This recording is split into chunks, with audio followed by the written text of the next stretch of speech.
إيه اللي حصل؟ إحنا كنا كويسين. مين اللي لعب في الإعدادات؟ أيوة، هو ده السؤال.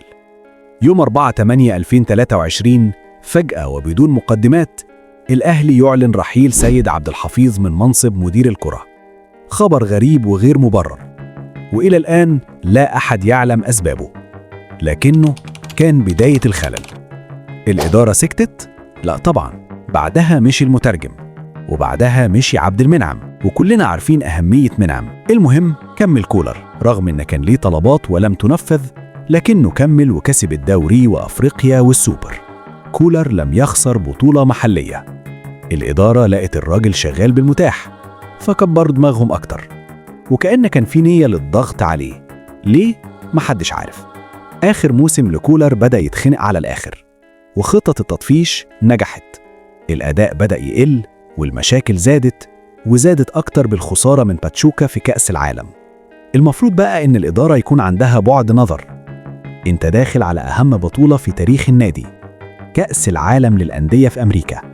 كان لازم تجدد الثقة في الراجل وتنفذ طلباته وتعالج نواقص الفريق. لكن اللي حصل كان العكس تماما. كانوا مستنيين له غلطة. وتخيل يا صديقي إنهم أقالوا كولر بعد الخروج من نصف نهائي دوري أبطال أفريقيا أمام سان داونز، ومش هزيمة، لا ده تعادل. نفس الإدارة اللي صبر على المدرب الحالي. غريبة مش كده؟ وهتقول لي الشرط الجزائي؟ هقول لك كولر كان عنده شرط جزائي برضه، بدليل إن الأهلي فضل يدفع لمرتبه فترة طويلة، وده يوضح إنهم كانوا عايزين يخلصوا منه. ليه؟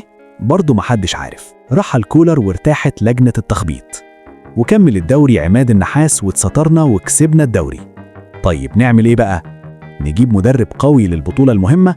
ندعم الفريق بصفقات تقيلة؟ طبعاً حصل العكس تماماً. جبنا ريبيرو، الفريق اتفك، مفيش سيطرة، بقى عندك 4 أو 5 كباتن. ريبيرو فشل ورحل. الأهلي كان محتاج مدرب قوي فاهم أفريقيا، مدير كرة حازم، مهاجم بديل لوسام، مدافع حتى نص مستوى عبد المنعم، وتثبيت شوبير بعد أخطاء الشناوي. لكن حصل إيه؟ العكس. كالعادة الإدارة تعاقدت مع صفقات تنفع لفريق في منتصف الدوري. في الدفاع صرفنا حوالي 4 مليون دولار على صفقات ضعيفة، في حين إن بنص الرقم ده كنا نقدر نجيب مدافع أجنبي تقيل يشيل الخط كله. والنتيجة؟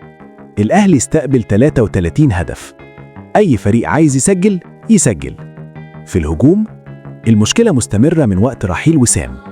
رجعنا محمد شريف بمرتب ضخم واستعارة لاعبين بلا تأثير، وفي نفس الوقت تم الاستغناء عن لاعبين عندهم جودة وكان ممكن يفيدوا الفريق. بصراحة الموسم ده يدرس في الجامعات، مش عشان النجاح، لكن عشان ازاي تدمر فريق ناجح. وبنسبة كبيرة الموسم ده هيكون موسم صفري. عارف آخر موسم صفري كان إمتى؟ من 53 سنة، موسم 72-73. لو عجبك الفيديو اعمل لايك واكتب رأيك في الكومنتات، وما تنساش تشترك في القناة وتفعل الجرس عشان توصلك كل الفيديوهات الجديدة.